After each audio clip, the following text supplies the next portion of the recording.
Okay, hi there, welcome to you all, and thank you so much for joining this webinar session.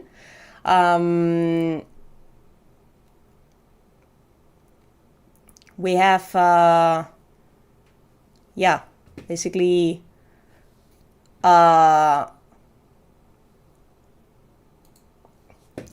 today, hi all. Welcome to you all, and thank you so much for joining this webinar session. My name is Paula Sánchez-Ferrero, and I'm super happy to be with all of you here today.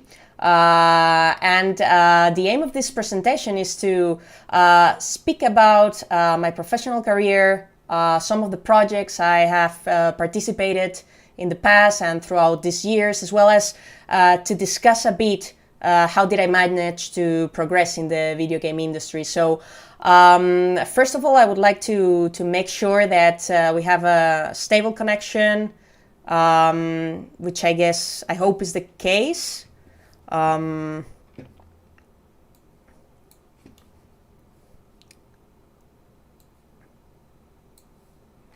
So yeah, in that regard, basically, what I wanted to discuss with you all is the aim of this streaming is that you all can get to know a bit better what does it entails to join the industry and what can you guys expect of the daily work being a 3D artist, as well as which could be your possible career path. I'm really happy to be able to accompany you guys today. I think it's something really important to know up front before deciding to join this industry, because there is always kind of people that join the video game industry because they like a lot of video games, because they really enjoy spending time gaming, and because they are huge fans of famous sagas. But I consider it's crucial to understand that to become a 3D artist, you need something else to be able to dedicate your life to 3D. You need a bit of creative passion, some kind of artistic vision as well. And my idea along this session is to try and explain you how has been my professional career been up to now, and to hopefully try to give you some tips and guidelines so that you guys can get some ideas on whether this is the path you want to follow in the future. And also, if you are already in that direction, if you are already participating in the industry but want to move forward, I would like to share with you how has it been in my case. How did I manage to start in the industry back in 2016 up to now that I'm working as 3D director. So this is me basically. I am working currently as 3D director at Saber Interactive in Spain. I've been working there since 2022, and since 2020 I've been working part-time as well in Domestika through a course that I created to always try to help artists know how to work on the props creation for AAA games, and basically trying to give them support through the forum and these kind of things. And also, since 2020, I've been working as a mentor for props arts mainly, but also for environment from time to time, trying to give some pointers, again, trying to do some tuition to try and help artists that are willing to basically join the industry. So as you can see, apart from my work at the office at a company, I'm quite involved in trying to help the community to improve, to make everyone basically become better, or try to help them out in that regard. So before I was in this current position, of course, I started as everyone as a junior back in the day. In this case, it was in 2016 after my university degree was done. In this case, I did a university degree that was related to video games. It was basically design and development for video games. I studied it in a university in Spain. And after those 4 years, I managed to join Elite 3D, which was an outsourcing studio that was based in Valencia, Spain. And I worked for them for 5 years and a half. I started back in the day as a junior environment and prop artist, as I said, and I continue growing in my career until I became lead 3D artist. These are some of the projects I've participated on throughout my career. There are many more. Up to now, I had the opportunity to participate in more than 12 AAA games, although these are some of the ones that are not under NDA. So just so that you have an idea. Here you can see as well a few images from the credits of the games. That also confirm participation. And basically what I want to cover today is not only what I've been doing in this time, but also try to explain what brought me up to here, because I think that probably some of you, if not many, can probably identify with that same feeling, with that same desire I used to have back in the day with joining this industry, the reasons that drove me to reach here, basically. And I think that feeling identify with someone that is already in the industry, that in a way could make that dream come true of working in this, I think can help, or I hope at least, can help many people to guide them a bit on whether making or not this decision, and whether if it's a kind of profession, a kind of industry that could suit them or not.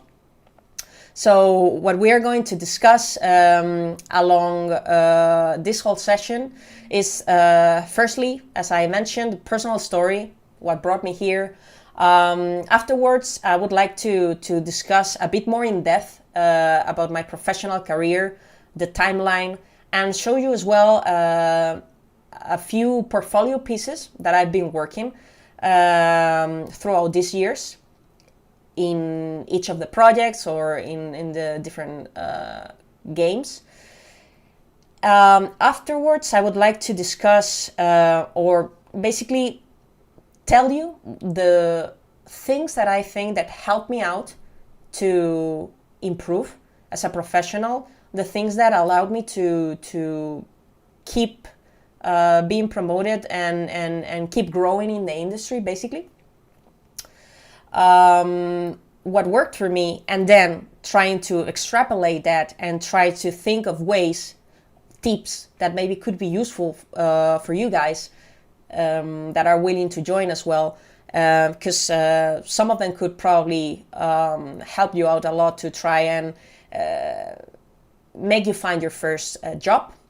And afterwards, at the end of the session, I would like to have a bit of a Q&A, give you guys a bit of time in case you have any questions or doubts that you would like to bring up. So yeah, that's a bit the aim. So first of all, the personal story, how I decided or how I realized that I wanted to become a 3D artist. Well, I think the main reason was that I was a quite creative girl in general. Of course, I have to confess that yes, this idea was motivated because I fell in love back in the day with a video game. In this case, it was Jak and Daxter game from Naughty Dog that captivated me completely. But I think that it wasn't just the gaming part, because I wasn't such of a gamer back in the day. I really liked that game, but I wasn't gaming constantly. So I think that what made me really think in depth about working of this was the fact that after gaming and gaming and playing the game for a while, I ended up unblocking like secrets in the game, like content that was more related to the making of the game.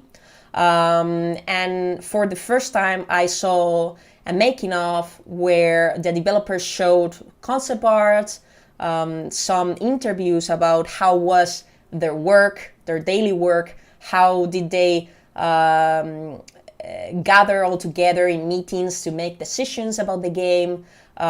They showed you some 3D models as well, and the process of doing them. And I remember I was only 12 years old when this happened, and I remember how amazed I was about it, how much I thought, wow, it would be so amazing to dedicate my life to this. It would be so amazing to make of something that nowadays I consider a hobby, as it could be drawing back in the day, or writing, or even doing some kind of modeling, of course not in 3D back in the day, but with clay and stuff.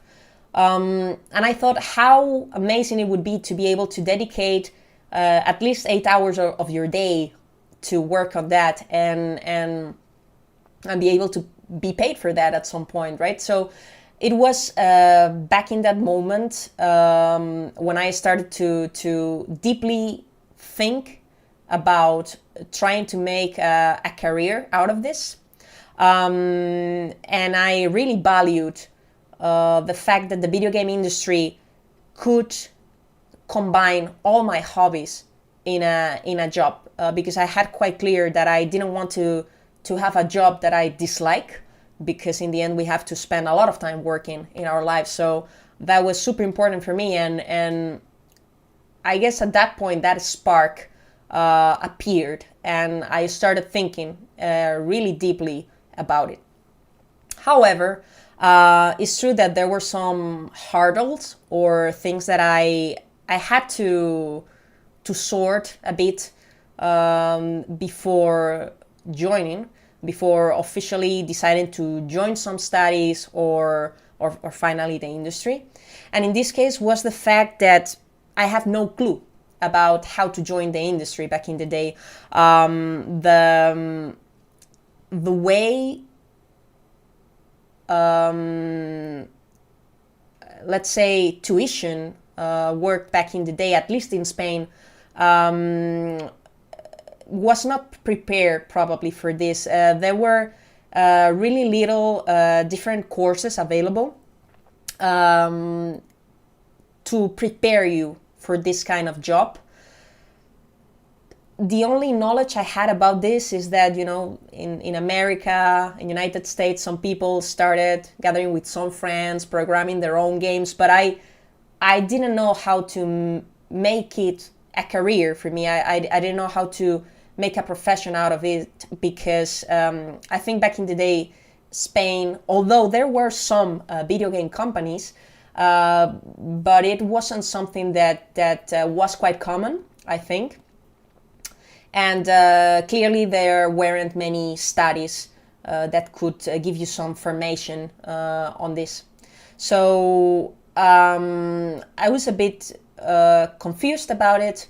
Back in the day for me, having some kind of studies after school was important. So I even had at some point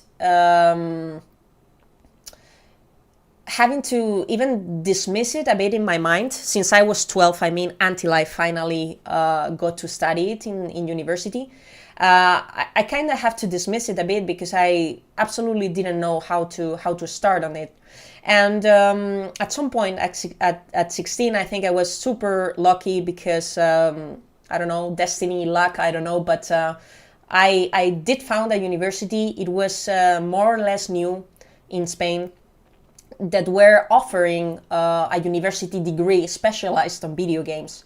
And as soon as I saw it, that made me change my mind completely. I at that precise moment made the decision, yes, I want to go for this. This is what I like to do. And I remember my father back in the day used to say a lot, to do something that you don't like in life, you will always have time for. So in that regard, I was like, well, I have the possibility now to study what I want, to try to dedicate my life to what I want and what I like. So let's try to go for it. So that's what basically what happened. And I joined university. However, as soon as I joined university, I realized that it wasn't as easy as, okay, now I'm in a university doing a degree, and now everything is sorted. No, at uni I realized that this industry has many different paths, many different departments, and that it wasn't as simple as just join a career to make a whole professional path. So in there I realized that the video game industry splits in programming, design, and art, and many other departments, right? But we could say maybe those three principles, or at least were the main three principal areas that I'd studied at university back in the day. And what I realized is that the kind of games that I admired, or the kind of games that I would really like to join at some point in the future, weren't quite open to allow me to combine all my hobbies in a single job. Meaning, back in the day I liked a lot to draw, but at the same time I liked to model, and at the same time I liked to write. So basically, that in the video game industry, at least talking for AAA studios, you have different departments for that, right? You have like the concept art department, you have like the 3D department, and even the 3D department is quite split in different departments. So specialization is quite needed and quite appreciated. And same for writer. There is generally a different department for that. So at some point during university, I had to start thinking about, okay, out of all these different paths that are opening in front of me, what do I think it would be the best? What would it be the best fit for me? So to try and make a decision, I started to post a few questions to myself to try and solve out the doubt, basically, because I had to choose a direction at some point. It's true that in my case, the first 2 years were quite generic. Basically, the first 2 years we had all the subjects, either if there were programming subjects, but also art, design, everything. But the last two we had to specialize ourselves, not as much as specialization is required nowadays in the industry, but yes, in between programming, design, and art.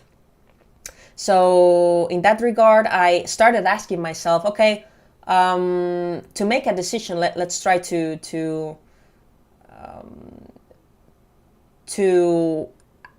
decide, for example, which one do I think has better job opportunities for me in the future?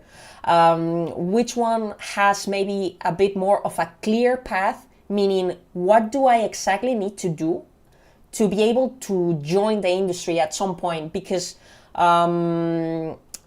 maybe imagine that all the departments offer you the same job opportunities, but maybe in one of them you see quite clear the steps you need to follow to be able to join, while in the other, maybe you are doubtful. Maybe it's not that much clear what you need to do to be able to join.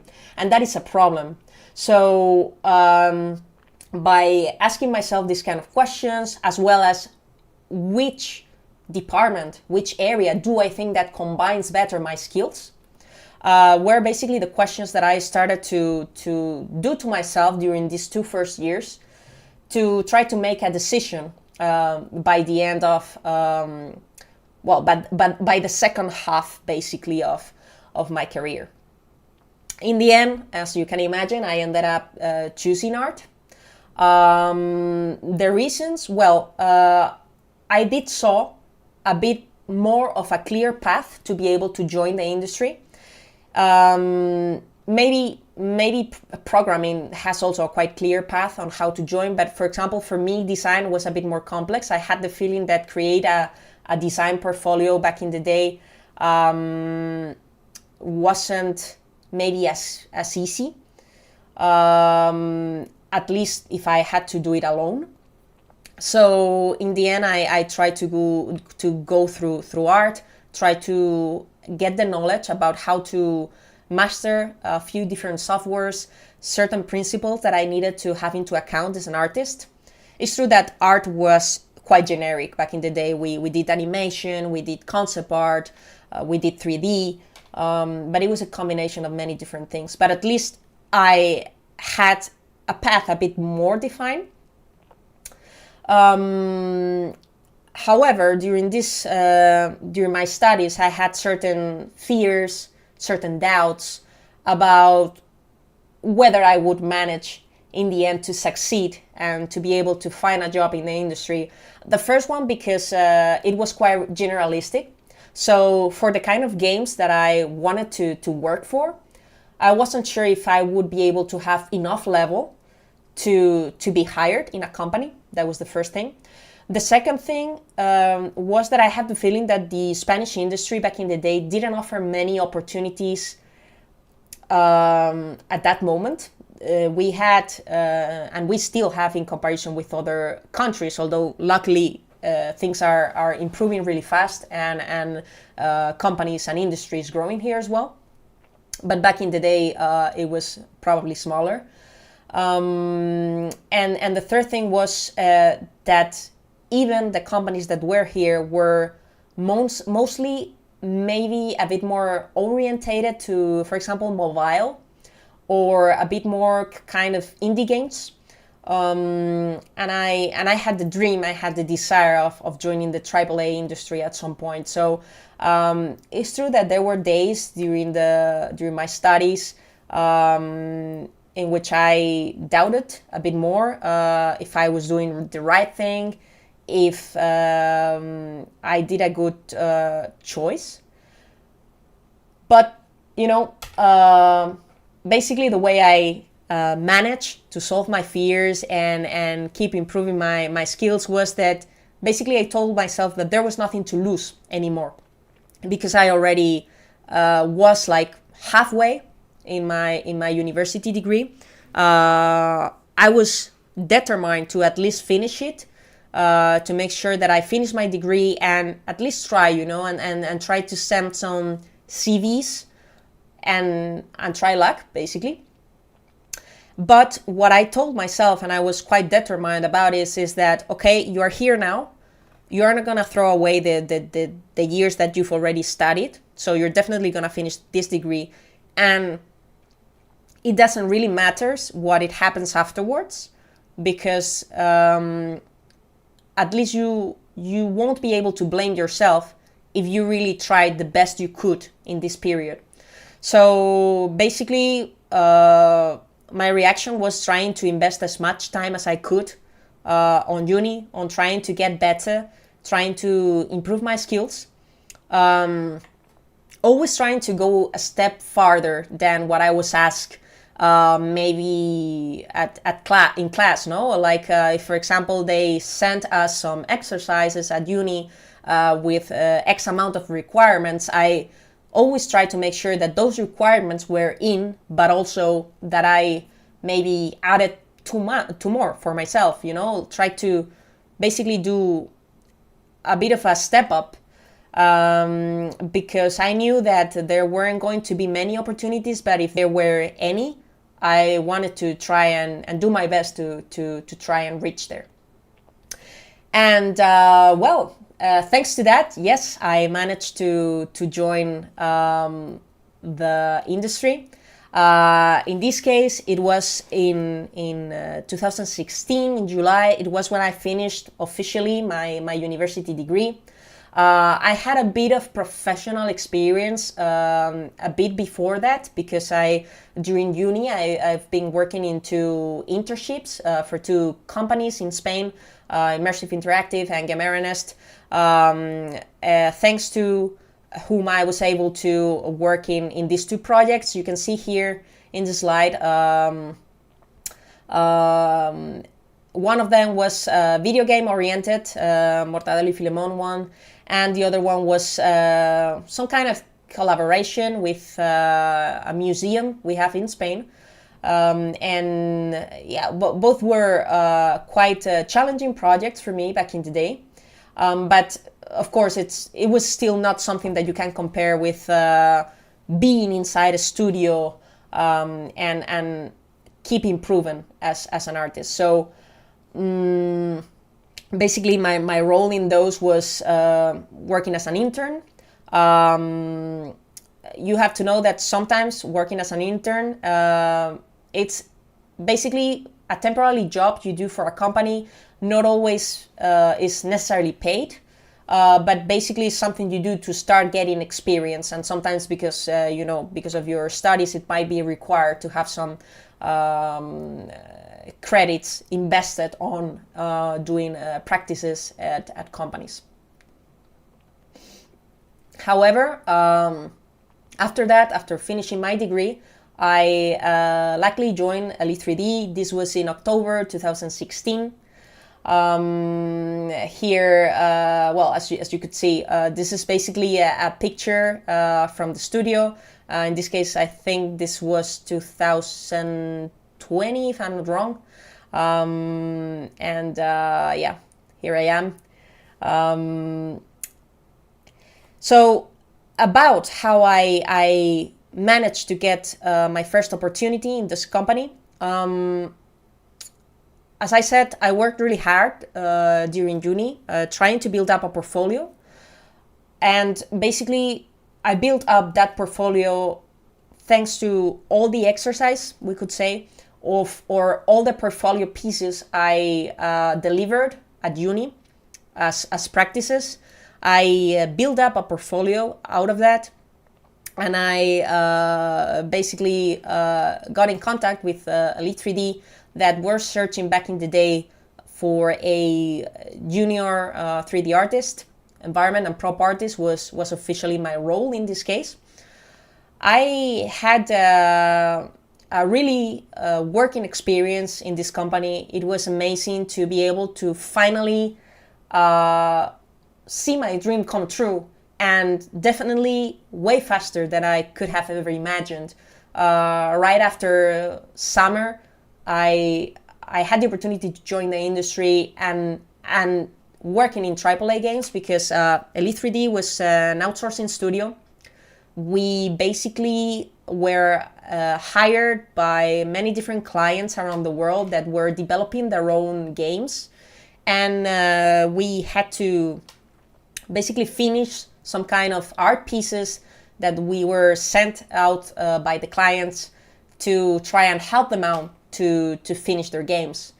So it was absolutely a dream to be able to start working in the AAA industry and start working with so renowned and worldwide projects such as Call of Duty, Metro Exodus. I think these are the two titles I worked. Well, I worked in more titles, but they're either cancelled or under NDA. So basically, these are the ones that I can mention. And here, my intention is to show you a few art pieces that I worked on back in the day. The first and interesting thing that I realized when joining the industry is that sometimes you have to share your work a lot, and that's why it's so important to be organized as a worker while being a 3D artist, because, for example, in this case, I worked on the high polys, but other artists work on textures and different stages. Another thing that I also realized is that sometimes in portfolio we work really hard on making things look nice, but when we work for a video game, we have other limits, let's say.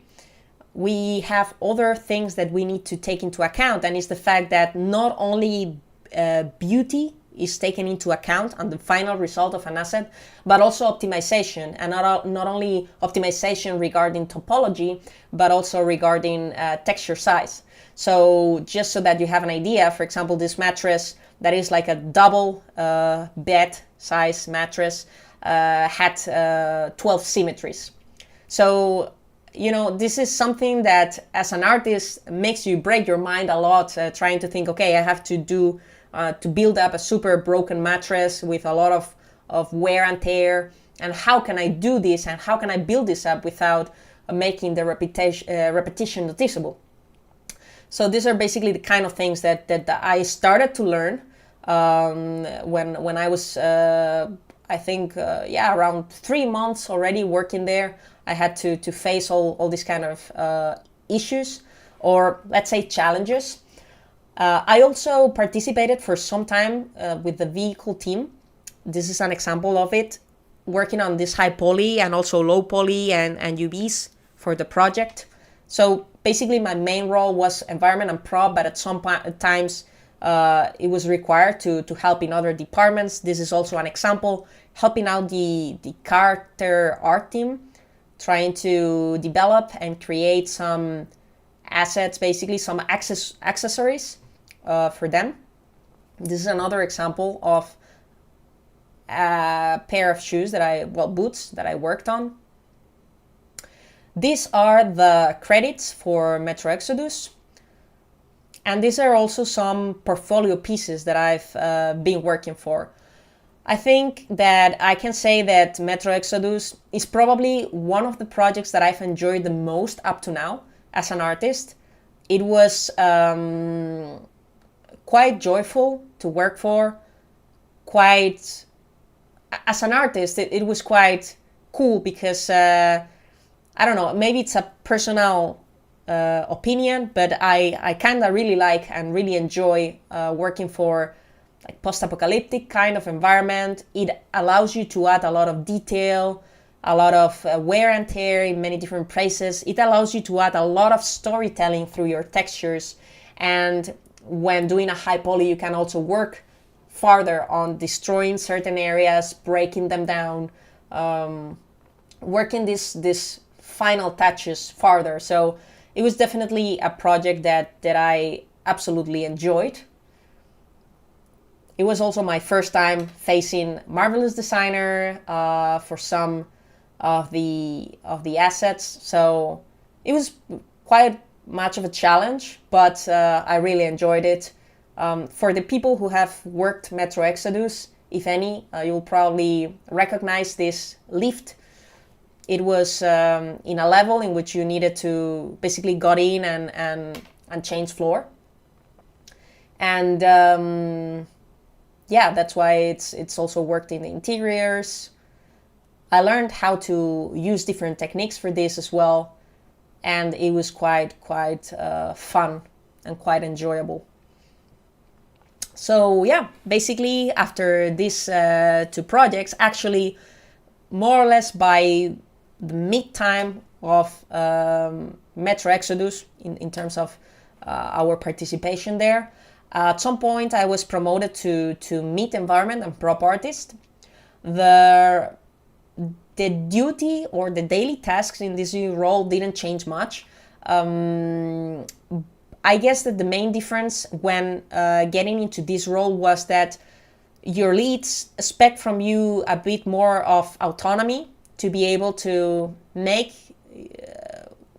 your decisions without needing to ask constantly maybe about how to face certain things, because it's true that as a junior, yes, you are expected to have doubts. Yes, you are expected to not know many things. As a mid, you're expected to have a bit more of autonomy. Not as much as a senior, of course, but a bit more of at least the basic knowledge sorted. And probably a bit more complex tasks are starting to be assigned to you, which as a junior you are generally given unless it's necessary for whatever reason. For example, in the previous, the boat wasn't super easy, but most of the times they try to ease your workload a bit more while you're a junior, so that you can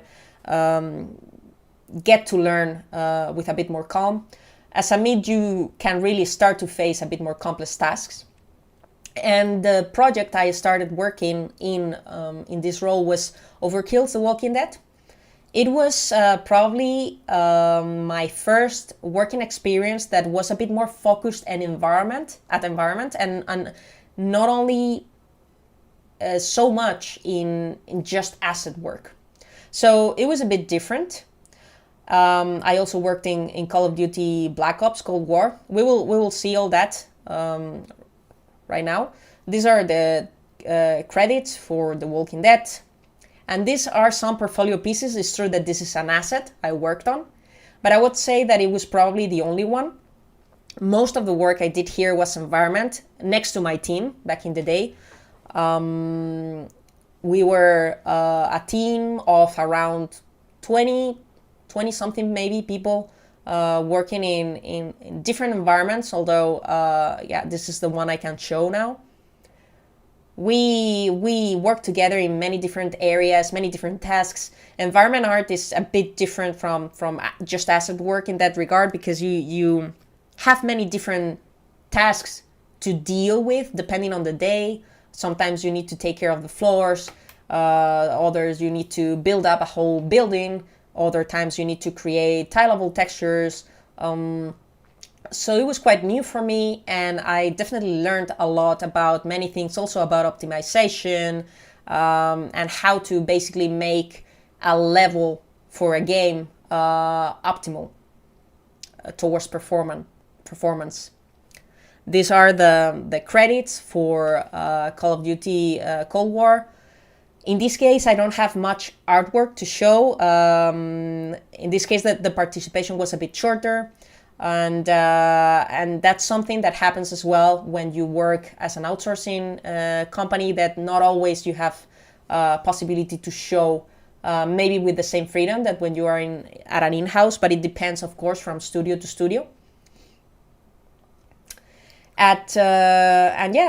Finally, in February 2019 was a bit the turning point in my career, because it was when I started not only to do art, but also starting to manage small teams. I guess back in the day, my bosses saw in me some kind of capacity to analyze artwork, mine, but also others people's artwork, and always try to bring up things that could make that art improve. So basically, at that time, I was promoted to supervising environment and prop artist. My role and my daily tasks there were basically, as I said, start to manage small teams of artists. There were maybe in between 3 and maximum 7 people, and basically give them internal feedback, bringing up things that could be improved to try to satisfy clients' desires, also trying to help them out by internally trying to develop and create some pipelines, some workflows, in case an artist didn't know how to really tackle a task. Basically sit down with them, trying to give them some ideas on how to tackle it, some guidance about how to do it, if they had an issue on whatever asset, trying to solve it out and trying to give them the answer about why was that causing issues. And basically, I also started to get in touch with clients. I was in the meetings, most of the times also joining with other members of the team, maybe producers or other kind, to make sure that we were constantly aligned. This is quite important when you work in an outsourcing studio, because you constantly need to make sure that you are following the needs of your clients, that you are making sure that they're happy with your quality, and that you are both going in the same direction. And apart from all that, I still had time, thanks to the fact that the teams weren't that big. I could still develop some art. And in this position, I had the opportunity to participate in many different projects. In this case, the only ones that I can bring up for the moment are 3 projects from the Dark Pictures anthology, although it might be that in the near future a few more pop up. But basically I participated for a while with this saga. These are the credit titles for Little Hope. In this case, I joined in the project a bit later. Basically, where the environment we were working on as a company was basically being polished. We were optimizing a few things, and my role in that case was basically trying to review everything that the team had done up to now, trying to make sure that everything was meeting the desired final quality for us as a company back in the day, as an outsourcing studio, but mainly to the client's liking. So I didn't have much time to do artwork per se. I did, for example, this bundle of boxes, but not many more assets. Most of the work was, as I said, polishing the environments. This was one of the environments we worked on. It was a factory that you can find in the game if any of you have played. And yeah, here you can see some renders from the exterior, from the interior, and some of the work that my team and I finished for the game. And right after, I started working in House of Ashes. I think it was the 3rd game from the Dark Pictures anthology, if I'm not wrong. In this case, I did start it from the beginning of the project. It was a really nice experience that I remember nicely, because I had the opportunity to work with my team, building up environments entirely from scratch out of a level design or design blockout. And of course, always for this kind of things like client concept art and this kind of things are crucial. But it was quite challenging to guide a team of artists on how to face a full environment, on how to tackle basically a whole scene in which you're going to have gameplay, in which you need to take into account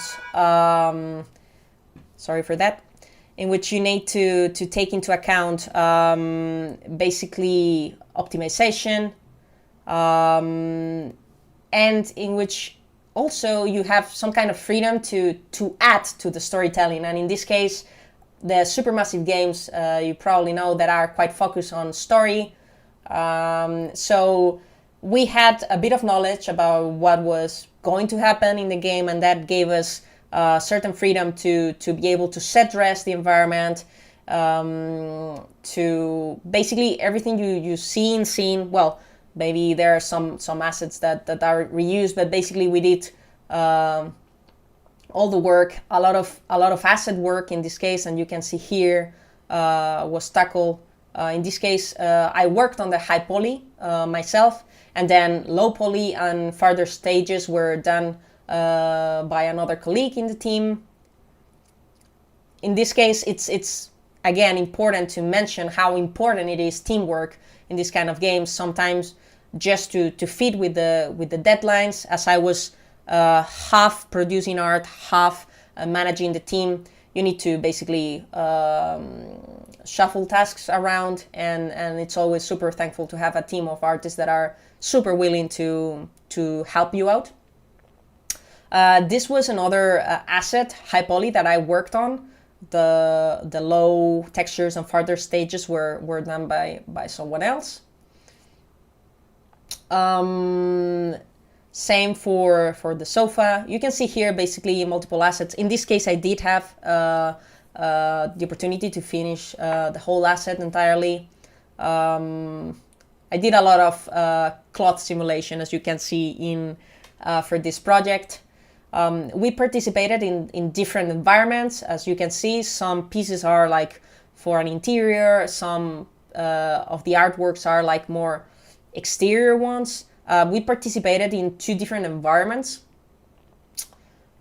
in this game, but as you can see or have an idea because of the kind of assets you're seeing, it was based on Iraq. So yeah, everything has a bit of that kind of artistic style, decoration. And also, well, some props that you were going to be able to use in the game. And I had the opportunity to work in this case on textures for both of them. And right afterwards, we started working in Devil in Me. Okay, in this case, as you can see, the team was even smaller. I had the opportunity to again do this asset from scratch and to the end, but mainly our work was focused again on building up environments, right? We worked on many different environments as a team for this project. So these are just some renders for some of them. As you can have an idea, it was a bit of a scary kind of game. So yeah, you have some renders here. Well, maybe this is not the best example, but some renders that try to set you in that mood, right? Of fear, of blood, basically making you feel a bit in danger. Sorry.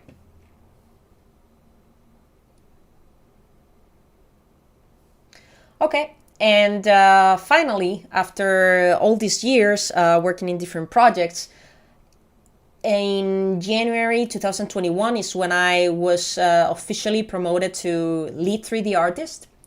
The daily tasks were more or less the same as the ones I had as a supervising. I guess the main difference was more related to the fact that the size of the team changed completely. So we went from being between 3-7 to suddenly have a team of 30 to manage.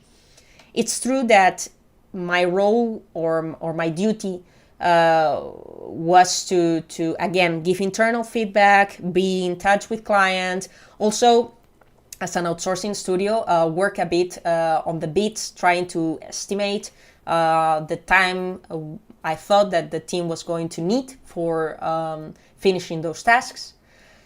But I also had the help from other supervising artists, depending on the department. Indeed, in this case, I wasn't only supervising environment and props, as I did in the previous games, but also supervised weapons, vehicles, and characters' accessories.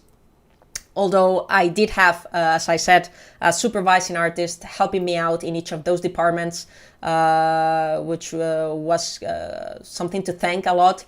And basically they did a first pass revision, and I always managed to do like the final revision passes to make sure that what we were going to send to the client was on point, let's say, that was good quality, that we wanted to deliver and that we thought that client was going to be happy with. And also I still was quite in touch with all the artists, trying to solve their doubts anytime they have doubts regarding how to tackle an asset, how to proceed or how to fix a mistake, an error, and this kind of stuff. Also, maybe creating benchmarks for the team, especially at the beginning of the project, because later on it was more or less like a year's project duration.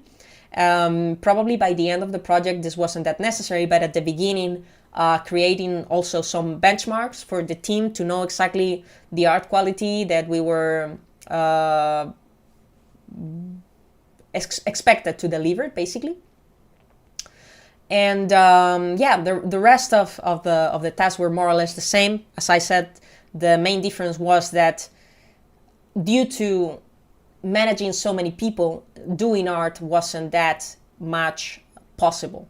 So now I'm going to show you some of the artwork, but in this time you will see that artwork that I could do myself was, well, basically just this asset.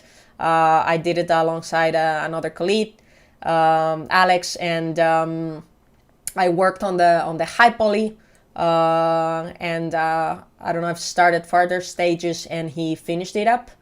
And here I brought some of the assets that other team members did, and my duty in here was to always give internal feedback, constantly make sure how this asset could look better, how could the artist improve the optimization, how could the artist improve the texturing, how could we create basically the most believable, realistic art pieces for a game such as Call of Duty to basically be on level, right, from what it was expected for us. As you can see, there are artwork pieces from many different departments. As I mentioned, weapons, we're seeing now, but also vehicles, as you can see in here, in which probably the pipelines and workflows are slightly different. Each department has its own rules, and also each department has its own rules depending on the company and depending on their pipeline. So basically it was trying to have everything in mind, trying to give useful feedback to all the artists, and try to make sure that the quality was satisfactory. Here you can see some props that we also did for this project. You can see that some are props that maybe you are going to be able to interact with. Some are just environment art props. But no matter what it was, in all of them, we were quite focused on trying to give the best quality possible, try to be as optimal as possible, and always try to keep the identity that Elite 3D had as an outsourcing company. We also, as you can see, did some watches work for the characters, watches that in the game you are able to choose when you choose your character. And these are some charms that we created and that you would be able to put in your weapons, basically, if desired.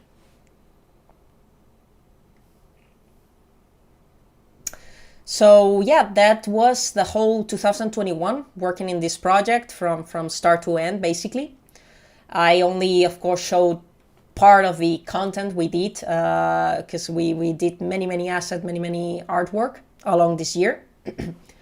And finally, in February 2022 is when I decided to join Saber Interactive. I switched studio and I started my role as a 3D director.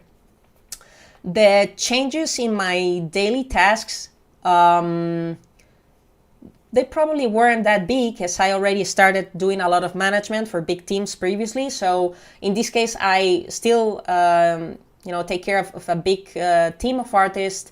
But I guess that the main difference is related to the fact that for the first time, I'm not the outsourcer, but I'm the in-house. I'm part of the in-house. So in this case, instead of treating with clients, I treat with the different outsourcing studios.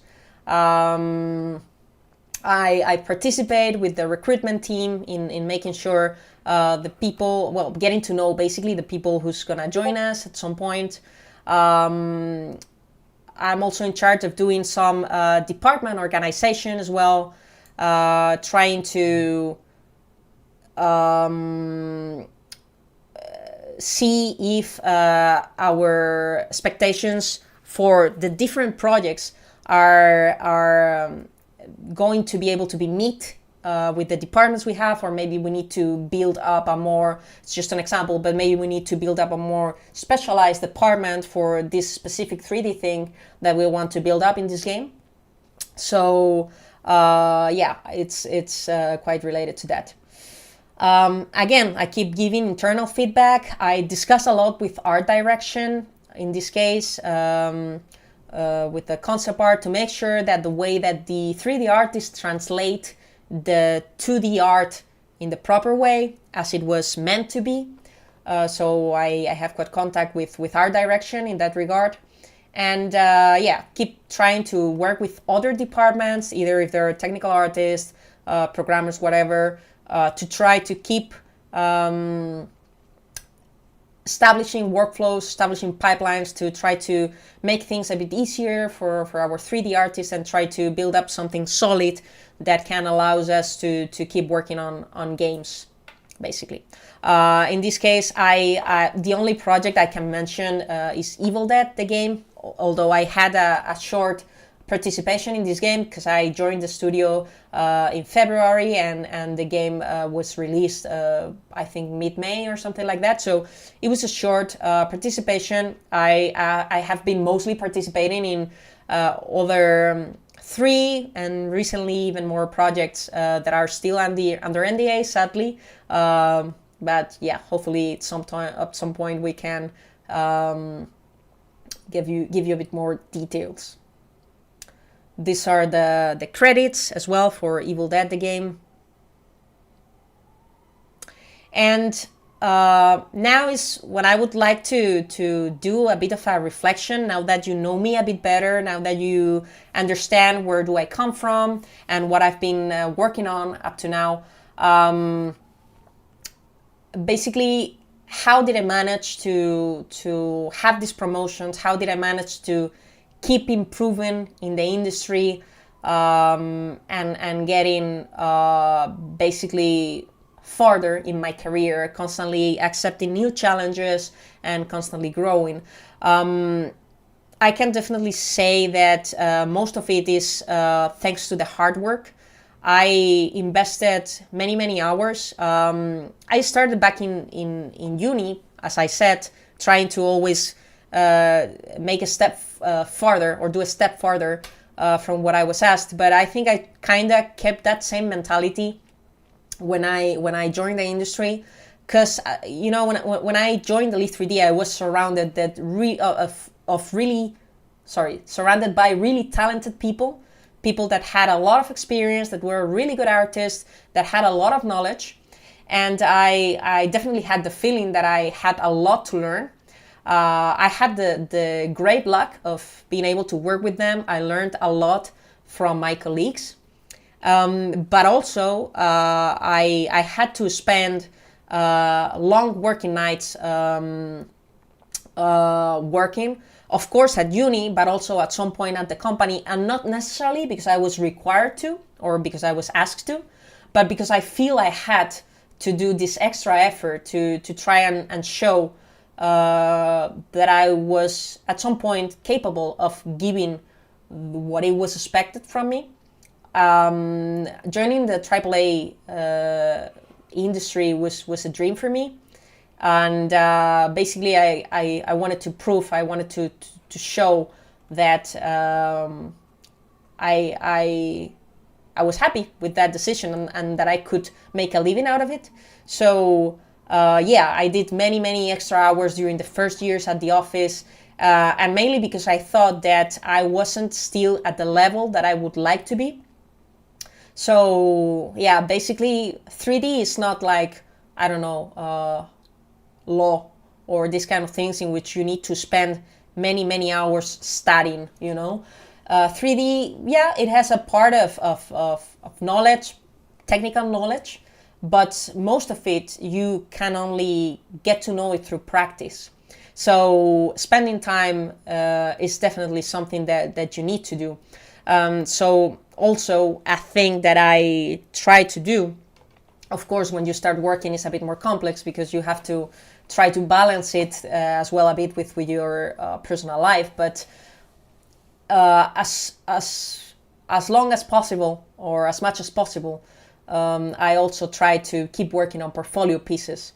And in this case, this is an example you guys can see. I spent, of course, as I said, while working is a bit more difficult to find time to be able to invest in portfolio at home.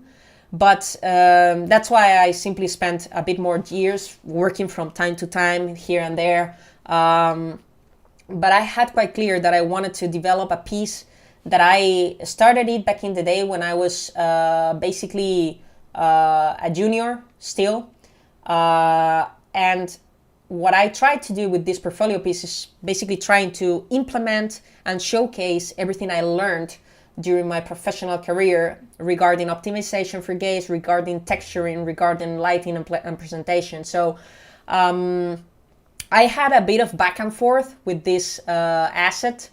I had a bit of back and forth because I was constantly learning at the office. So maybe I was already working on the low poly and suddenly I knew some new technique that allowed me to have a better result in the end. So I was constantly going back and forth. But I can say that even if it was a bit frustrating back in the day because of that, because you don't have much time to invest on it, and then you see that you sometimes move a bit slower than you would like, it was definitely worth it. I was super happy with the end result, and I definitely think that I learned a lot through this process, and I was able to showcase a lot of things that I learned.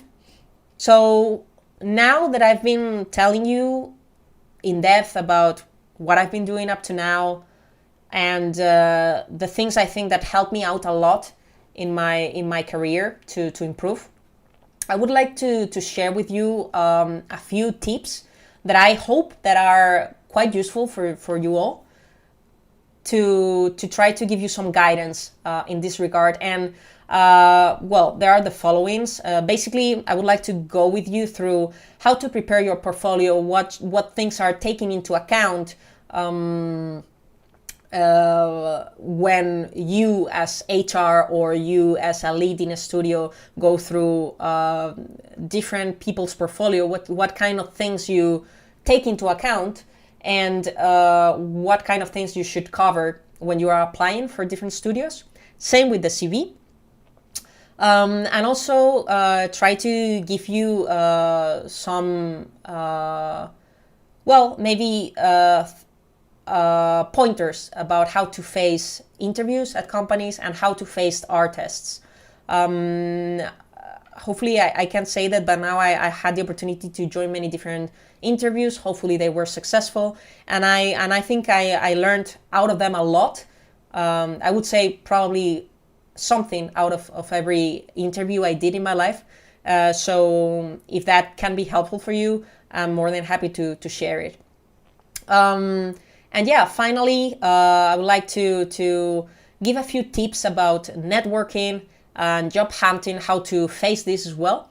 And finally, we were going to discuss briefly the attitude that is expected from you when you are trying to apply to a company, or even when you already start working at a company, what is expected from you as a junior, and how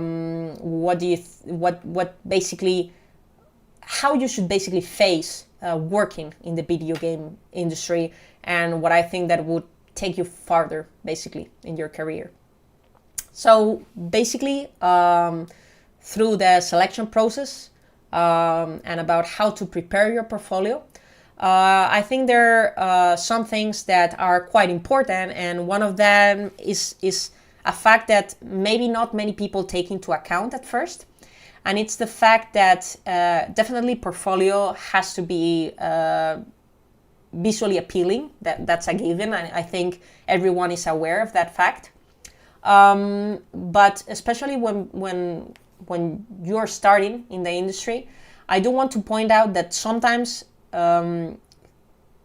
quantity is not that important regarding the amount of your art pieces.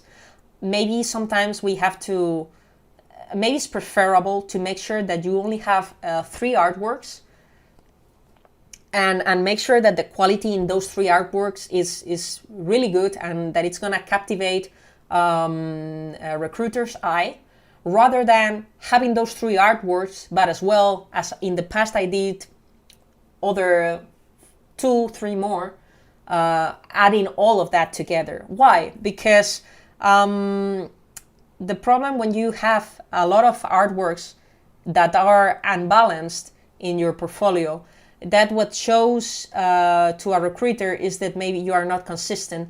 It's understandable at some point that you have quality imbalance in your portfolio, because of course when you are starting, you are in a learning process, in a learning curve that is constantly going up. So it makes total sense.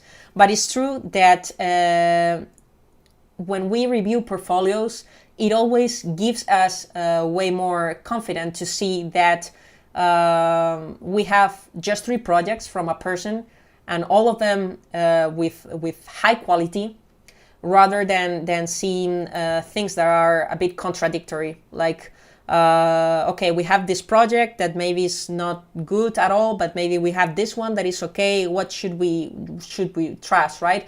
The normal thing, and maybe you are lucky to have an opportunity, and maybe you can explain, yeah, this was done a while ago, it doesn't represent my actual level, right? Of course, many things can happen, but in that case, you are also putting the power maybe on the company, depending on whether they have more candidates or not.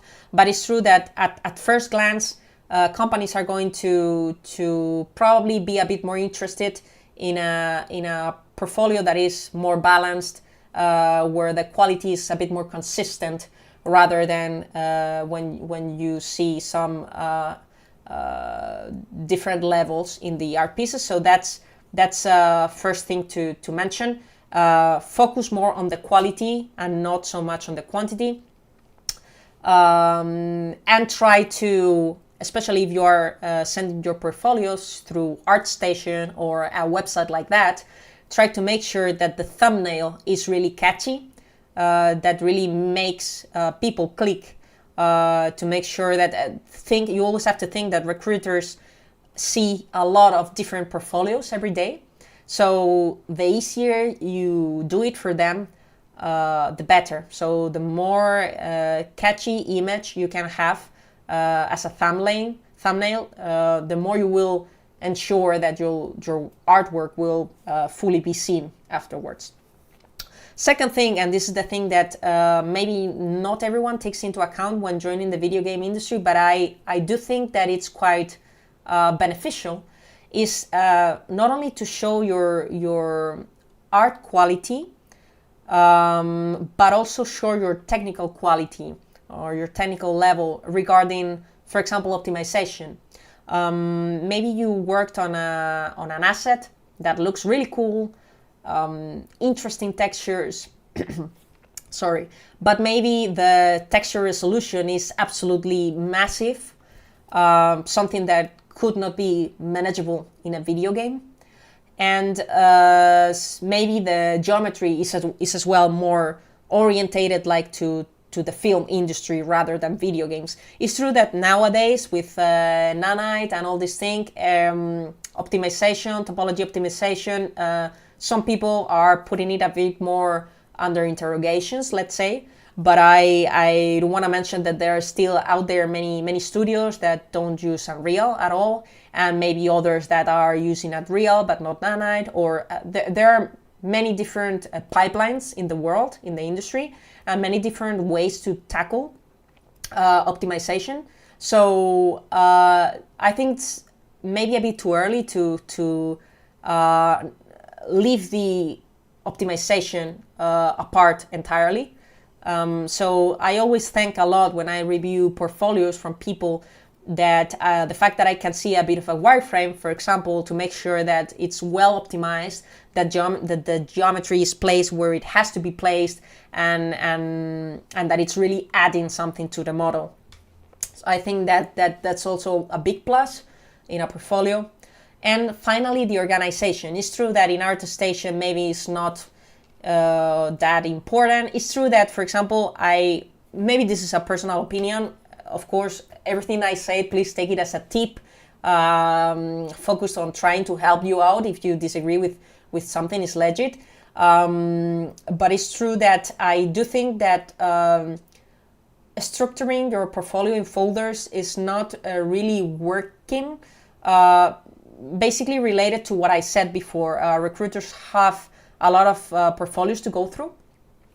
So I think it's important that you try to make it easier for them. So if just through a first glance, with a first look, they can see more or less, have an idea of your level, that's going to be more beneficial for you. And in other methods of delivering portfolio, that it's not through ArtStation or through a website, if you are, for example, going to prepare a PDF, it's important the order, right? It's important the fact that you don't put all the good stuff at the beginning and that you leave the worst portfolio pieces at the end, because in the end the feeling you have maybe is not that positive as a recruiter. So it's good to always try to balance, to spread your works regarding quality along the PDF, trying to start with a really powerful one, and then maybe the next one a bit lower quality. All of this considering that all the quality is more or less stable, right? But yeah, always trying to organize it that way, and really, and in the end, finally finishing with a quite powerful piece also helps a lot. So yeah, these are basically the things that I wanted to mention regarding portfolio preparation and so. Regarding CV, I'm not gonna lie, it's true that portfolio in video games, it's probably the most important thing to join the industry at first. Probably more important that CV or studies, that's true. However, the fact that portfolio is the first filter doesn't mean that CV is not important at all. Of course it matters. It's just that it probably goes right behind the portfolio, meaning if you don't have an interesting portfolio, it doesn't really matter where have you been working before. But the other way around, yes, you might have a super appealing portfolio, but maybe it's just an example. Maybe the company is searching for a senior artist and you have never had professional experience. Well, maybe, yeah, the CV is going to make a difference there. But yeah, it's something that I also think that is beneficial to go through and try to do it in a way, again, that is visual, that is attractive for the person who is reading it. Again, I heard many different opinions about this as well. What I'm going to tell you is what works for me and what it has been successful for me up to now. And is, first of all, always try to summarize a bit yourself. Don't reduce your summary in just a sentence or in just 2 words, like basically your title, but try to go a bit farther, try to explain really briefly, of course, but try to explain a bit which are your motivations as an artist, what are you willing to achieve in the industry, what are you looking forward to have at some point in the future, or to achieve. I think that's quite important to give some context. Sometimes writing a cover letter for the company per se, explaining the reasons why you want to join this company specifically is quite beneficial as well, and can make a bit the difference. Second thing would be, of course, trying to describe the professional experience through dates and maybe following it by a short description or about where were your daily tasks in each of the positions. And if you participated in certain projects as well, yeah, showing and mentioning the projects you've participated in, of course. The third thing would be the knowledge. And in this case, as 3D artist, sometimes the knowledge is quite related to the software you master. So it's always useful to make it as visual as possible. This example we see here is a good example, right? Like basically bars of experience, that quite visually can give you an idea of your level of knowledge about that software specifically. Apart from this, you can also add other things, right? Maybe not software related, but maybe related to your own skills as a professional, right?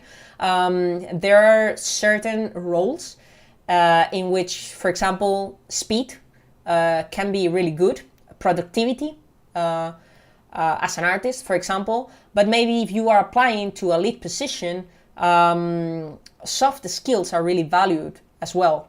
So maybe that's something that it's worth it to mention as well. If you have soft skills that are oriented to treat with people, that are oriented to manage people, it can be really beneficial for you to also write them down and talk further about them. And finally, I think, I put it in the end because I don't think in this industry a degree is always a must. It's true that it helps, especially if you are looking forward to move from from your country to another company, to another foreign company in the future. It's true that having certain titles or certain studies can simplify the process of the visa, for example. So that's something you need to take into account. But however, except for those cases, I think certificates are not that important as portfolio is or professional experiences. Languages, though, yeah, I do consider that are quite beneficial. At least English, I think. I definitely think that even if you are planning on working in your own country, right? Like it has been my case. In my first company for 5 years and a half, I've been daily speaking in English, talking to clients in English. But again, even if you're living in your country, sometimes you have to talk with an outsourcing studio, or of course it depends on the role you're gonna have, right? If you are going to be senior artist, maybe this is not your function, so with your own language is more than enough. But if you are aiming to have at some point more kind of management role in which you need to have or be in charge of people, I think languages are definitely something that would add a lot to your profile, and especially English, that it's basically the main language in the industry, in the world, probably. So yeah, after having said that, I wanted to discuss with you a bit about the selection process. I don't want to get super deep into details because depending on the company you apply for, the selection process could be quite different.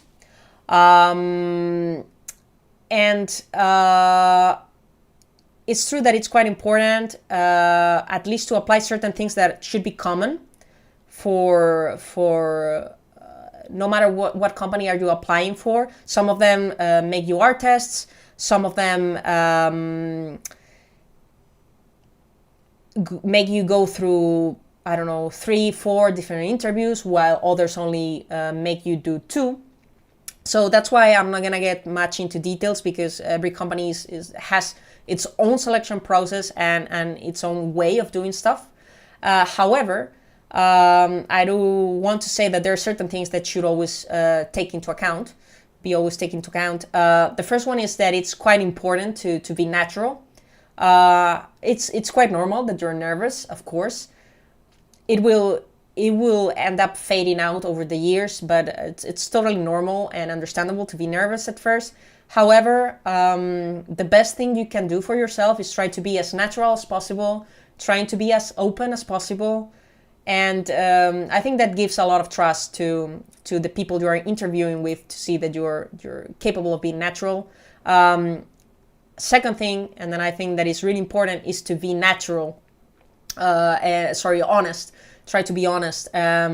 Don't try to fake that you know more than what you really know, just to try and end up getting that job, because that could cause you many issues in the future.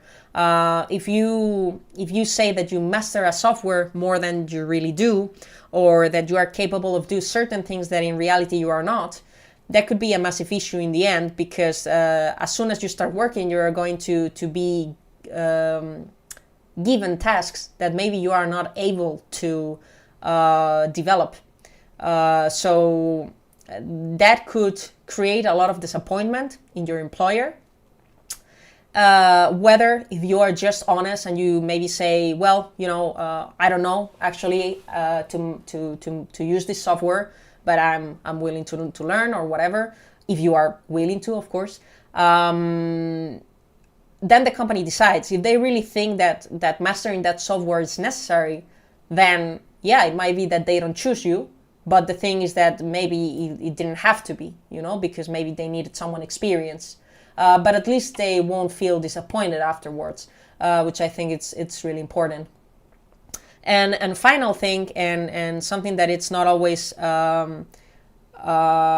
happening, is the fact that you are free to ask questions. Actually, it might be that it make you feel more comfortable, and it doesn't have to be questions regarding something, I don't know, I'm not talking about salaries or whatever. I'm talking questions that could give you a better idea on how your daily life is going to be at that company. Maybe you can ask about the working environment. Maybe you can ask about how is it to be in that role. I don't know, questions that, in case you're curious, questions that can clarify a bit things to you. Also to make sure that it's a place, well, first to know how you need to develop yourself in that place, or how you basically imagine yourself in the future working at that company, and ask yourself if that's also a good fit for you. I think that's definitely quite beneficial. So yeah, having said that, regarding the art tests, this is something that might happen or not, okay? It depends a lot probably of what they see in your portfolio, whether they see enough expertise in your portfolio, and maybe that you show that you are capable of applying certain techniques. Maybe it's not necessary. And there are other companies that just, because it's established like that in their recruitment process, they will make you tackle some art tests. So again, this could be really varied. It's not really worth it to get in depth, because it could be infinite. But I did wanted to mention that when you face an artist, there are certain things that you need to take into account, and it's the fact that it's not like doing a portfolio piece in which you have endless time and you can add all the detail in the world. When they send you an artist, sometimes basically the aim is trying to test if you will be able to deliver the expected quality in the given time, because they try to establish some similarity with what it would end up being your daily work there. But it's true that sometimes is also to see the decisions you make when doing art, because again, as I said, the time is limited. So you need to do certain concessions artistically and technically sometimes to be able to hit the deadlines. And that also speaks a lot about you as a professional, depending on the decisions you make, right, to be able to hit the times. So Yeah, I would say balance a lot the art and the technique. Sometimes it's better to have a bit lower art quality as long as the element is optimized, for example, rather than having a super amazing artistically looking asset, but the fact that it's not going to work in video games. So always take into account the industry you're applying to and the technique that supports that industry to make sure that you are successful in your art test. And again, check the deadlines. It's probably better and more beneficial to lower the art quality a bit if needed, but be able to deliver something finished rather than try to point to something amazing but not being able to deliver it done. Of course, everything depends, right? I don't want to speak in set in stone rules, right? But unless the quality is so stunning that it's super understandable that you are not in time, most of the times it's better to lower it a bit and basically try to balance everything. And yeah, regarding social media, and I wanted to discuss this a bit because it's definitely that it's also a portal. It's also an important way to be seen by recruiters. So in this case, up to now, we've been discussing more like things that you need to prepare when you send your CV when you profile yourself to a company. But there is also the possibility that you are contacted by companies, and that will never be possible if you don't have social media and if you are not visible in that social media. So it is important to have the social media up to date. It doesn't mean that you constantly need to Instagram everything or things like that, but it's true that it's beneficial, the fact that you could be contacted through social media somehow. And in this regard, there are many different social media networks and different mediums or accounts. Of course, the more you have, the easier will be to contact with you. However, up to now, I would recommend you to at least have ArtStation or similar and a LinkedIn account, which is quite useful as well, because many job offers, many job opportunities come through there. Apart from this, of course, if you want to have Instagram or Facebook or whatever other social media, it's not going to harm you, but I would definitely say that the first two are highly important to be able to be in the market as a worker, to be able to be approached at some point. And it is important to be active in them. Doesn't need that you need to post something every day again, but yeah, at least make sure that you have them up to date, that they are not abandoned. And this is really important. Something that I consider really important as well is that you make sure that you follow the targeted companies, the companies that are of your interest, because it might be that an offer pops up from their site, not necessarily that they're gonna directly contact you, but maybe they post a job offer and maybe it suits you. So if you don't follow them, it's a bit more difficult that you get to know it. So make your life easier in that regard and try to be up to date with these kind of things. And final thing is try to establish contacts. The industry is not that big. In the end, it's quite common that you will end up working with many different people along your professional career, even from many different countries, people that has many different levels of expertise, that have been working in many different places.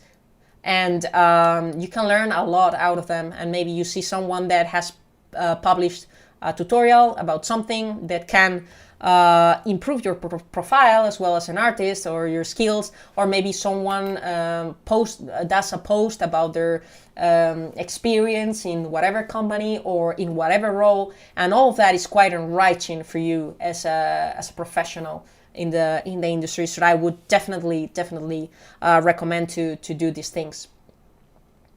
And finally, as I mentioned before, I would like to discuss further the attitude, right, that is expected from you as a worker, or that it would be desired, right, in the industry, especially if you are started in it. First thing would be definitely, and this is really, really important, to constantly be open to learn. And well, I said especially when you are starting in the industry, but not only, because the truth is that the industry is in constant change. You can even see the example now with Nanite, and things have been done in one specific way up to now, and it might be that in 5 years the way we tackle things, it's completely different, or at least quite different. So no matter at which point you are in your career, it's really important that you always keep improving, that you always keep open to learn, either because you follow courses, either because you follow tutorials, either because you investigate yourself in your free time, or either because you learn through your work. But it's really important that you are not close to keep learning, and that you basically try to keep doing things as you've been doing up to now. You need to follow the flow of the industry, and you need to realize that new software is constantly coming up, and that you will probably need to probably change many things in 10 years from now on how you are doing them. Second thing, and this I consider that is something extremely important to be able to develop a healthy working environment, is to be a strong team player, to be a person that people are happy to work with, that people will always love to have in their team, because you are not afraid of sharing your knowledge, because you are eager to actually to share it, and also to learn from others. Being capable of listening to others' opinion makes you also improve a lot. So it's good, of course, that you share your knowledge and you're always able and open to share what you know, but also be open to listen, because you will realize how much you can learn. Even if you are already a super senior, experienced, there is a lot you can learn from people that is just joining the industry, because maybe they started using super new software and they are more experienced on that software than you. So that can be super enriching for you as a person. So I always try to transmit people how important it is to not consider that you already know everything, but that every single day you can learn new things. I think that's the attitude that everybody should have in this industry, because in the end it would make an environment way more comfortable for all of us. And also the fact that video games are not done by one single person, especially the more ambition, the more high quality the project is, the more people will be participating in. You will have many different co-workers and many different people to treat every day. So it is really important that you make sure that the environment is nice, comfortable, and not basically a war environment. That's really, really important. The third thing would be demonstrate that you are a hard worker, that you are constantly trying to improve, constantly trying to bring new ideas and methodologies to improve and how things are done. And also, basically show that you, especially when you are starting, right? This is really, really needed, because if when you are starting you don't show up that motivation, that I guess it's a bit normal that over the years everything rebalances a bit, because maybe we run the risk at the beginning of investing too much time in work, and we even sometimes forget about our personal life, and sometimes we need to rebalance everything a bit. But definitely showing motivation, showing the fact that you really want to do this, be here where you are, and I think that's definitely something really important, and that is expected from you as a junior or as a actually as whatever kind of artist. And finally would be constant, be consistent on the job you do. Try to make sure that everything you deliver represents your artistic level, your technical knowledge, and make sure that you are not constantly, like a roller coaster. One project you do is really good, the next one is really bad. I think it's really important to do this, to make sure from the company perspective that you are an artist and a professional that a company can rely on. I think that's really important. So yes, finally this is the time for Q&A. I am really looking forward to answer your questions, your doubts, or whatever that pops up through YouTube or other media. So thank you so much. Really, thank you so much for the time spent with me. How to model anything? What software I should choose to start? Okay, that's an interesting question because the software changes constantly. I would say a few years ago, Maya or Max, depending on the company, was a must. And nowadays it's more, well, I won't say it's more. Maya and Max are still quite used in companies, but it's true that over the years Blender has got a bit more power. So it's difficult to say. I mean, I do know that by now many companies are thanking a lot the fact that people know how to model in Blender because it's free to use. And well, if a company can save a license in that regard, is awesome. However, I want to point out that there are companies that have been working in games for years, that have developed their own tools for a bit more traditional softwares, like it could be Maya or Max. And I don't see in a short term those companies changing entirely all their tools to Blender from one day to another. So it's definitely something that it will take some time. I don't know how much time. Maybe there are companies that will never switch to Blender. Maybe there are companies that will end up switching, but over the years, and there are companies that are actually switching or that are allowing both softwares. In my case, the softwares, I would say that my software by excellence is Max.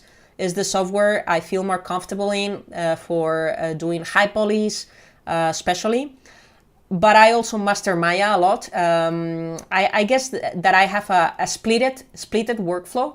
I generally start my projects in 3ds Max. I work out the high poly in there, and when I reach the low poly and UVs stage, I generally switch to Maya because I feel Maya is way better prepared than Max for UVs and this kind of stuff. So, and also because working for an outsourcing studio, I was required to adapt to the client needs, right? So we had clients that worked in Max, some worked in Maya. So in the end, what ended up happening is that I ended up having to learn both. As everything, the more you know, the better, and the more doors you will have open. If you have to choose in between one, I do agree that Blender now is gaining a lot of strength. However, again, there are many studios that are still using Max or Maya. So if you have it difficult to achieve a license, Blender is free to use. That's what I can say. And again, the more you know, the better. So if at some point, maybe you specialized in Blender, but maybe you learn to do specific things in another software, because it's way more productive, because it's way less destructive, then go ahead. It's perfectly fine to know different things in different softwares to basically try to get the best out of it. So yeah, I hope that's solved. AAA or AA, sorry, AAA or AA or mobile games, what better, where to go? Well, I think this is a bit of a personal liking, okay? For me, in my case, I must admit that I always had clear that mobile games weren't really my thing, at least back in the day. Maybe in 10 years, mobiles are even more powerful than a PlayStation, who knows? And maybe I switch to mobile. But up to now, I think that the art quality that I like to develop cannot be developed for mobile games.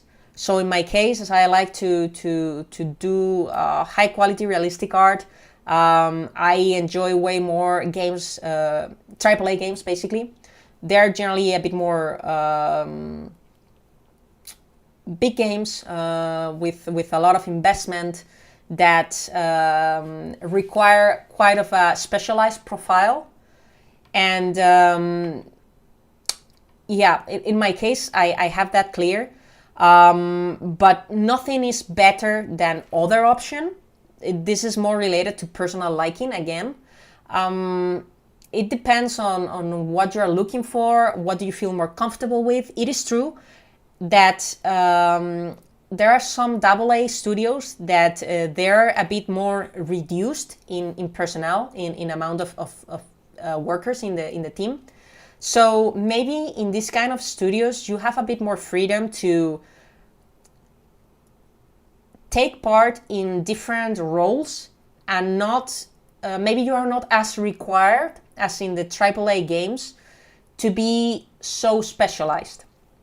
It could be, for example, I don't know if you heard about it, but there are many people that work for indie games and they have to do art, but at the same time they have to do some VFX, but at the same time they have to do some rigging and animations. That's something more common to happen when you have a smaller team than when you are working in a big studio. And I think in general, big studios, or well, the other way around, AAA studios are generally big studios, either because, might be because they really have a lot of people in the studio, or because they externalized a lot of work. But in the end, there is a lot of people creating content for that game.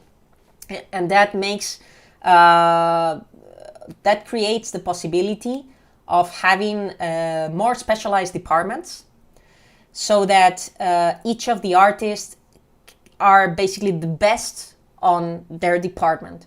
While maybe when you are a generalist, you are not required to be the best in everything, because of course it would be impossible. But maybe it's more useful for the company the fact that you know a lot about many different things without the need that you are the best on each of them. So I would say that is the main difference for me. And that's something that you need to think. Maybe, for example, you're good at modeling, but at the same time you're also good at drawing, and at the same time you like animation as well. Maybe smaller studios in which you are going to be able to have more variety in the kind of tasking, and where you are going to be able to participate in many different departments, maybe it would be more beneficial. That's basically a personal decision, depending on every single person. Okay, so the next question is, if I am making cartoon visual, how should I switch to realistic visual like yours? Okay, so yeah, I think it's true that sometimes, as we see art as something quite basically something quite related to vision, sometimes it's difficult to establish certain rules about what is correct and what is not, and about certain steps that you could follow. What I mean is that it's like if in programming you are coding in different languages, right? It's quite clear to know when you are coding in C and when you are coding in Java. However, in art, it's a bit more difficult than just setting up a list of rules. Cartoon art style is done this way, and realistic art style is done this way. However, it is true that there are certain things that can be pointed out, and there are certain things that can be summarized to be able to have a bit of a better idea on which things you need to take into account in each of the art styles. And I think that the main difference for me in between cartoon art style and realistic is the fidelity to reality, of course, but first of all, in scale. Cartoon style has the tendency to exaggerate proportions a lot regarding reality. For example, things are bigger than normal, way bigger. Proportions are quite distorted from reality. And shapes tend to be a bit more bended sometimes. If you have damages in your mesh, they're quite noticeable, quite evident. Basically, you try to maybe be a bit cleaner as well regarding micro detail, regarding surfaces. And every time you add a damage, it's like you frame that damage or that detail quite clear to make it pop up more. Regarding textures, is a bit the same. You sometimes tend to exaggerate reality. You add a bit more brightness in the curvature to make textures look well, a bit more with that art style. In realism, it's quite important to take into account the real scale for things. It's true that you can always tweak it a bit to make it work for video games, to avoid aliasing or to avoid some kind of artifacts. But in general, scale has to be really following reality. That's first thing. Second thing, textures should not be flat at all. Even if it's a super clean texture, textures should never be flat. You should always notice some kind of roughness variation, even if it's subtle, color variation, because reality is uneven many times. And we should see some kind of contrast, and especially micro detail. I think this is probably the main difference with cartoon. Textures in reality have always some kind of micro detail, even if it's super subtle. But these kind of things give a lot of realism, and we should also try to avoid super marked curvatures. It's super important that we respect PBR when we are doing realistic work.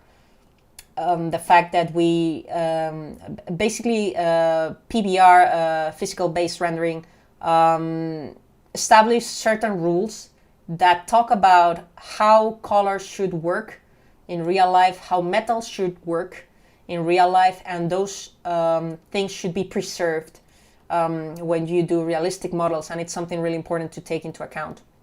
So yeah, I would say that a way of stepping out of the cartoon art and start to do realistic art is try to gather many different references of the asset that you want to create, and try to follow them as much as possible regarding scale. I always, for my asset, try to gather references not only of the different views of the asset, but also references with a human scale, basically, to have an idea of the size of the element with a real person, and try to follow it as much as possible, and also try to think a bit on the storytelling of the textures. Things in reality have maybe dirt accumulated more in certain ways than in others, because that's what things happen in real life because of use, because things are damaged in certain way over the years because of weather interaction. So when you do realistic art, probably you need to justify better every decision you make on the asset.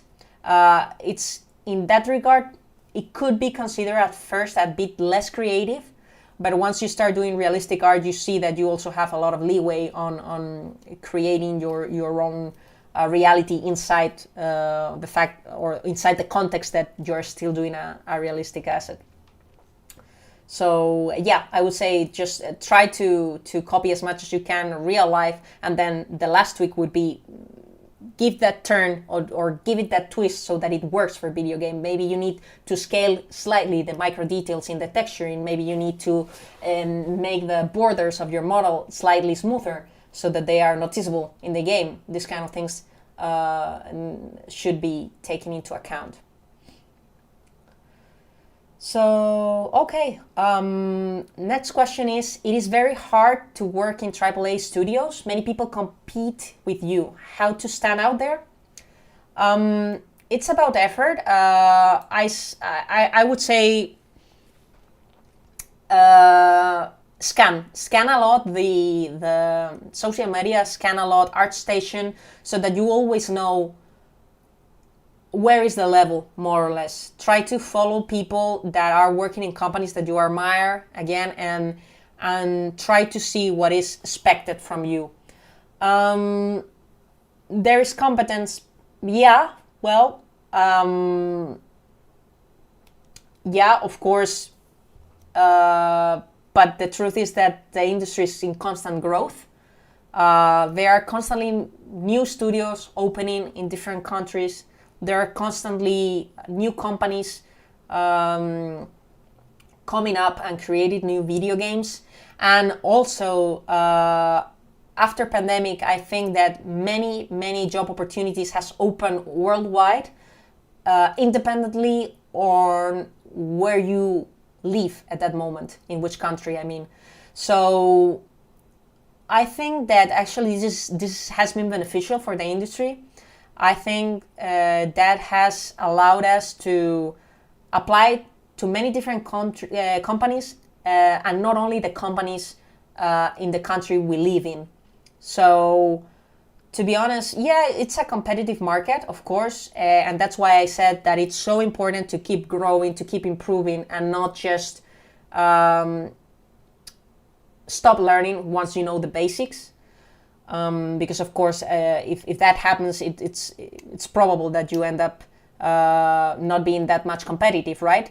But as long as you try to be up to date, and it doesn't even require a massive effort. It's just trying to be up to date. And I think as soon as you start working in studios, you will make sure that you keep learning, because you will be surrounded by many people like you that will also bring you knowledge. And this is why I think it's so important to be a team player and to be surrounded by people, because it's bi-directional. It can be quite enriching for you both.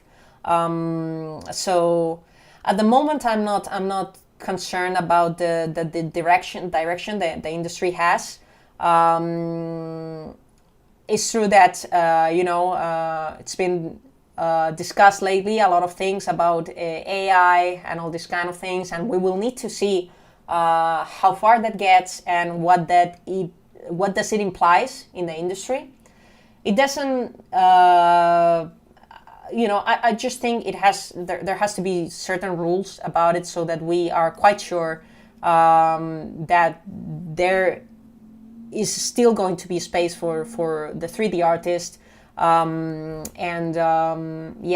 However, at the moment, I can say that I think there are many job opportunities around, and again from many different countries. So to stand and to try to have a place, just try to be the best you can be. Try to develop the better artwork you can, and try to share and show that you have certain knowledge to be able to show that you could be a useful worker for that company, and that you are going to help the company keep improving the art quality.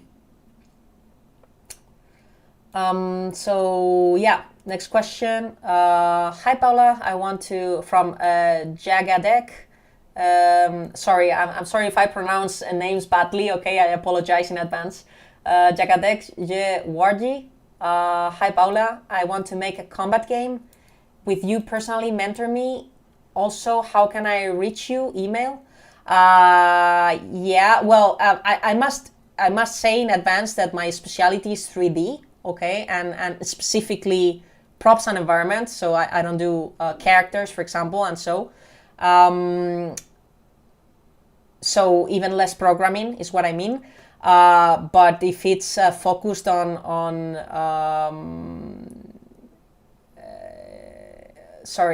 prop creation and environment creation, sure. Yeah, I would say search me through ArtStation or and just drop me a message, a private message, and we can get in touch. Sure. Next question. Hey Paula, as I have recently, Binay Badola. Hey Paula, as I have recently graduated and going to start my journey in the industry, so I just want you to check my portfolio and guide if I am going right on my track or not. Yeah, okay. Well, I don't have the access to your portfolio here. But again, we can always get in touch. Sorry or apologies in advance if I take a bit long sometimes to answer back, because I don't always have a lot of time. And I have sometimes a few messages accumulated, but I always try to get back to people, even if I take a month. I always try to make sure I don't leave anyone without an answer. So feel free to contact me. Extrovert testers. Hello, ma'am. So I am about to complete my degree in game design by 2024, but currently I was looking for some internship, but it's quite difficult as most of them are asking for experience. Yeah, that's a big problem, and I understand your frustration in that regard. I have to confess that Elite 3D was my first company officially, but it wasn't the first company I applied for. And I notice also a bit this kind of attitude from other companies I applied before, that sometimes they are only looking for experienced people, which makes sense as well. But it's true that it's sometimes it's difficult to have experience if you never have the opportunity, right? So I guess it's having luck of finding a studio that is open to give you that possibility to growth. In that regard, I was super lucky with Elite, because they gave me that opportunity, and many other colleagues back in the day that started their career in there. However, it's definitely not the only studio that gives these opportunities. I know there are many programs, even in well-known worldwide companies. I think in the past I saw offers from, for example, Ubisoft offering internships, and I'm sure there are many other companies that are offering internships as well. The only thing I don't know is if, of course, it might be that you need to move. I don't know. But I'm sure that probably maybe in India there is that possibility as well. I would suggest to do a search in internet about video game companies that offer internships, or maybe even have in mind that sometimes other industries could count as working experience. Maybe, of course, if you have really clear that you want to work in the video game industry, of course, it's better to go directly into it. But it might be that through other industries that maybe it could be easier to join at first, that could count a bit as professional experience to end up joining in the video game industry in the future. And there are many different, it could be info architecture, it could be things related to 3D printing, it could be many different things. So yeah, just have that in mind, and try to see if also I think LinkedIn is a powerful tool for that as well. I am sure that there are companies that are offering internships or at least advertising internships through there. So yeah, I would say that it's definitely worth it to have a look. Got it. Okay.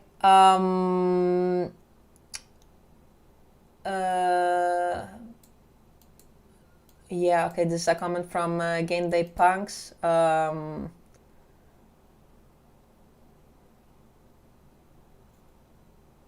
Okay. Yeah, actually, yeah. Binay, you can send me your email, and I can check as well. Okay. I don't know if there are any other questions that I can solve.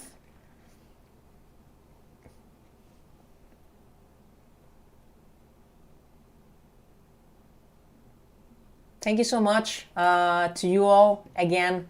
It's been a great pleasure for me to join and to be here